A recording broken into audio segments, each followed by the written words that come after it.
Video చూసే ముందు జై హనుమాన్ అని కామెంట్ చేయండి. అన్ని అమావాస్యల కంటే ఈ సోమవతి అమావాస్య చాలా పవిత్రమైనది.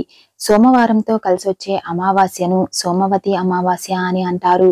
డిసెంబర్ 30వ తేదీ సోమవారం రోజు సోమవతి అమావాస్య ఏర్పడింది. ఈ సోమవతి అమావాస్య రోజు శివుడిని పూజించిన వారికి శాశ్వతమైన పుణ్య ఫలితాలను పొందుతారు. అలాగే మీ జీవితంలో అష్టైశ్వర్యాలు చేకూరుతాయి. అంతేకాకుండా పితృదోషాలు, కాలసర్ప దోషాలు, రాహుకేతు దోషాల నుండి విముక్తి పొందుతారు. ఈ సంవత్సరంలో ఇదే చివరి అమావాస్య కాబట్టి ఈ సోమవతి అమావాస్య రోజున ఎలాంటి నియమాలు పాటించాలి, ఎలాంటి పరిహారాలు పాటిస్తే మీ జీవితంలో అఖండ రాజయోగం వరిస్తుంది అన్న విషయాల గురించి ఈ వీడియోలో తెలుసుకుందాం.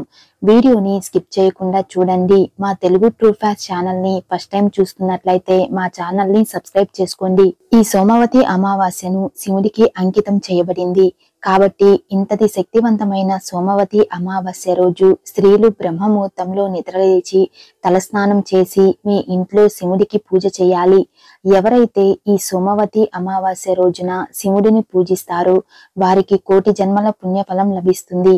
అలాగే ఈ సోమవతి అమావాస్య రోజున శివాలయానికి వెళ్తే మీకు ఖచ్చితంగా శివానుగ్రహం కలుగుతుంది. ఈ అమావాస్య రోజున మీ పూజ గది ముందు కూర్చొని ఓం నమః శివాయ అనే మంత్రాన్ని 108 సార్లు జపించండి. ఈ మంత్రానికి ఉన్న శక్తి అంతులేనిది అని పండితులు చెబుతున్నారు.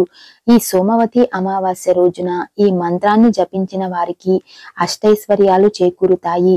అమావాస్య రోజున ఎక్కువగా దుష్ట శక్తులు భూమిపైన సంచరిస్తూ ఉంటాయి.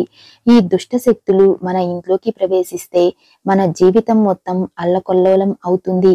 కాబట్టి ఈ అమావాస్య రోజున మీరు ఇంటిని శుభ్రం చేసే నీటిలో కొంచెం కల్లు ఉప్పు వేసి ఇంటిని శుభ్రం చేసుకోండి. ప్రతి అమావాస్య రోజున ఇలా ఇంటిని శుభ్రం చేసుకుంటే మీ ఇంట్లో ఉన్న నెగటివ్ ఎనర్జీ మొత్తం తొలగిపోయి ఇంట్లో పాజిటివ్ ఎనర్జీ ఏర్పడుతుంది. ప్రతి సోమవతి అమావాస్య రోజున ఇంట్లో ఉన్న ప్రతి ఒక్కరూ ఖచ్చితంగా ఉప్పుతో దిష్టి తీసుకోవాలి. అమావాస్య రోజున దిష్టి తీసుకుంటే మీ కష్టాలన్నీ తీరిపోయి సుఖ సంతోషాలతో అష్టైశ్వర్యాలతో జీవిస్తారు. ముఖ్యంగా ఈ అమావాస్య రోజు కాలికి నల్లదారం కట్టుకుంటే నరదిష్టి సమస్యలన్నీ తొలగిపోతాయి. ఈ సోమవతి అమావాస్య రోజు సాయంత్రం సమయంలో ఇంటి ముందు 2 దీపాలు వెలిగించండి. ఇలా చేస్తే మీ ఇంట్లోకి లక్ష్మీదేవి సంతోషంగా అడుగు పెడుతుంది. లక్ష్మీదేవి ఉన్న ఇల్లు అష్టైశ్వర్యాలతో నిండిపోతుంది. ఈ రోజున మీ ఇంటి ప్రధాన తలుపు పైన గంధంతో స్వస్తి గుర్తు వేస్తే మీకు ముక్కోటి దేవతల అనుగ్రహం లభిస్తుంది. ఎందుకంటే స్వస్తి గుర్తులో ముక్కోటి దేవతలు కొలువై ఉంటారు.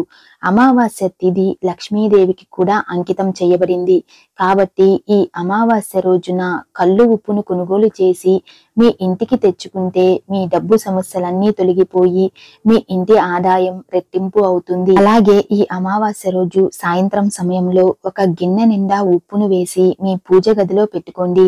ఇలా చేయడం వల్ల మీ ఇంట్లో ఉన్న దరిద్ర దేవత బయటకు వెళ్ళిపోయి మీ ఇంటికి లక్ష్మీ కటాక్షం కలుగుతుంది.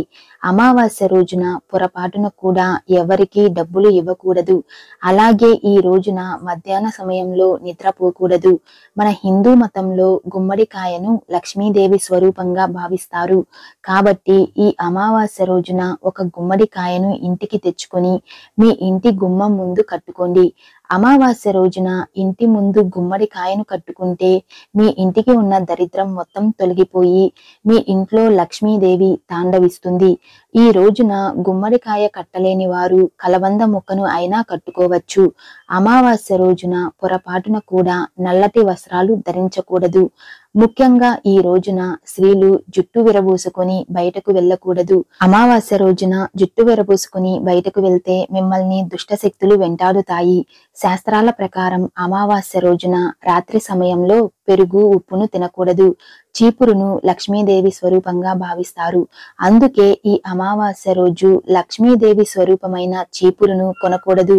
పొరపాటున చీపురును కొంటే లక్ష్మీదేవి ఆగ్రహానికి గురవుతారు.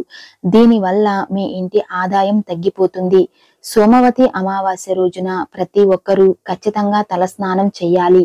అమావాస్య రోజు తలస్నానం చేస్తే మీ జాతక దోషాలన్నీ తొలగిపోతాయి. ఒకవేళ తలస్నానం చేయకపోతే మాత్రం మిమ్మల్ని ఖచ్చితంగా దరిద్రం వెంటాడుతుంది. అమావాస్య రోజు పొరపాటున కూడా తలకు నూనెను రాయకూడదు. ముఖ్యంగా ఈ అమావాస్య రోజు పొరపాటున కూడా మాంసాహారం తినకూడదు. దీనివల్ల మీ జీవితంలో కష్టాలు ఏర్పడతాయి. అలాగే ఈ రోజున పూజా సామాగ్రి గోధుమలు కొనకూడదు. అమావాస్య రోజున తులసి ఆకులను కూడా కొయ్యకూడదు. అలాగే ఈ రోజున ఎలాంటి శుభకార్యాలు నిర్వహించకూడదు. ఈ సోమవతి అమావాస్య రోజున ప్రతి ఒక్కరూ చంద్రుడిని చూడాలి. చంద్రుడు అంటే శివుడు. ఆ పరమేశ్వరుని తలపైన చంద్రుడు ఉంటాడు. కాబట్టి ఈ సోమవతి అమావాస్య రోజున ఎవరైతే చంద్రుడిని చూసి నమస్కారం చేస్తారో వారికి ఎన్నో జన్మల అదృష్టం కలుగుతుంది. అలాగే తరతరాలకు తరగని ఐశ్వర్యం సిద్ధిస్తుంది. ఈ రోజున శివుడికి అభిషేకం చేస్తే విశేషమైన పుణ్యఫలం లభిస్తుంది. కాబట్టి ఈ అమావాస్య రోజున ఎవరైతే శివుడికి అభిషేకం చేస్తారో అలాంటి వారికి శివుడి సంపూర్ణ అనుగ్రహం లభిస్తుంది. ఈ సోమవతి అమావాస్య రోజు ఉపవాసం ఉండడం వల్ల మీరు కోరిన ప్రతి కోరిక నెరవేరుతుంది. ఎవరికైతే పితృదోషం ఉంటుందో వారి జీవితంలో ఎన్నో కష్టాలు ఏర్పడతాయి. కాబట్టి ఈ సోమవతి అమావాస్య రోజున రావి చెట్టు కింద ఒక నెయ్యి దీపం వెలిగించి రావి చెట్టుకు నీళ్లు పోసి 7 ప్రదక్షిణలు చేస్తే మీ జాతకంలో ఉన్న దోషాలన్నీ తొలగిపోతాయి. ఈ రోజున రావి చెట్టులో మీ పూర్వీకులు కొలువై ఉంటారు. కాబట్టి రావి చెట్టును పూజించిన వారికి పితృదేవతల ఆశీర్వాదం లభిస్తుంది. ఈ వీడియో మీకు నచ్చినట్లయితే లైక్ చేసి షేర్ చేయండి. ఇలాంటి మరిన్ని అప్డేట్స్ కోసం మా ఛానల్ని సబ్స్క్రైబ్ చేసుకోండి.